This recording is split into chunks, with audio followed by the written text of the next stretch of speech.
बोल देना मान ले लेंगे। अस्सलाम वालेकुम। D3 एक्सरसाइज 1 है, क्वेश्चन नंबर 4 पार्ट ई। हमने मिडिल टर्म ब्रेक नहीं कर पा रहे और फ़िलहाल इसके ऊपर क्वाड्रेटिक भी नहीं लग पाएगा क्योंकि ये अपॉन में आ गया है। तो एक काम करते हैं, इसे कंप्लीटिंग द स्क्वायर से करते हैं। इस -3 को वहाँ भेजेंगे। असूल तो यही है, +1/4 x इज़ इक्वल्स टू +3।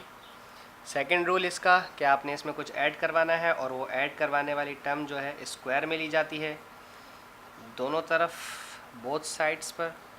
ठीक है जनाब। और जो है x का जो कोफिशिएंट है जो कि 1/4 है, इसे डिवाइड करवाना है 2 से। तो ये तो ऑलरेडी 4 अपॉन में है, तो यहाँ पर इसके साथ 2 आ जाएगा और यहाँ पर भी 4 डिनोमिनेटर में इसके साथ आ जाएगा। क्योंकि डिनोमिनेटर में डिनोमिनेटर आ जाता है तो अपॉन में डिनोमिनेटर अपने इस नंबर से मल्टीप्लाई होता है। ठीक है जनाब। तो ये बन गया x² + 1/4x + 1/8 square is equals to 3 + 1 और ये 4 2 8 और 8 का स्क्वायर 8 8 ज़ा 64 हो जाएगा। ये a + b का होल स्क्वायर बन गया।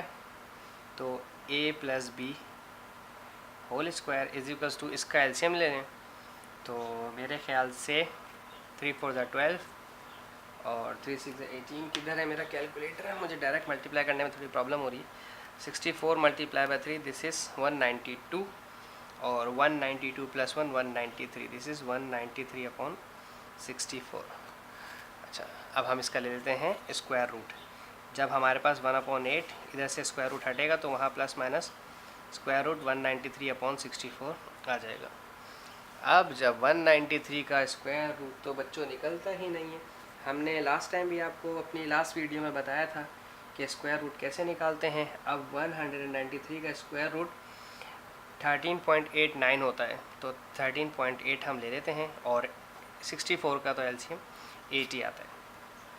1/8 डिवाइड करवा देंगे, 0 पॉइंट समथिंग आंसर आएगा, 0.125 x + 0.125 और इस 13.8 को भी 8 से डिवाइड करवा दें आप।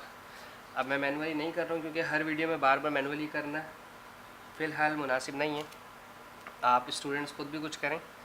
7.25 x + 0.125, ये यहाँ पर दो टर्म्स थी, एक प्लस में एक माइनस में। एक दफ़ा प्लस में लेंगे, एक दफ़ा माइनस में लेंगे, यानी कि x एक दफ़ा 1.725 ये पॉजिटिव है, नेगेटिव हो जाएगा, और एक दफ़ा -1.725 और -0.125। ठीक है जनाब, दोनों जो हैं आपके पास पॉइंट में आंसर आ गए।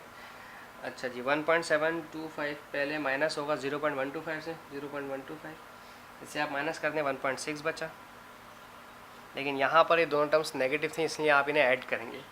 1.725 और 0.125 प्लस 0.125, चूँकि ये दोनों नेगेटिव टर्म्स थी इसलिए नेगेटिव नेगेटिव पॉजिटिव हो ऐड हो जाएंगे, तो -1.85। एक्स के दो आंसर आ गए, एक आ गया आपके पास 1.6 और थोड़ा लाइट इफेक्ट कम हो गया, और एक आ गया -1.5। Thank you so much.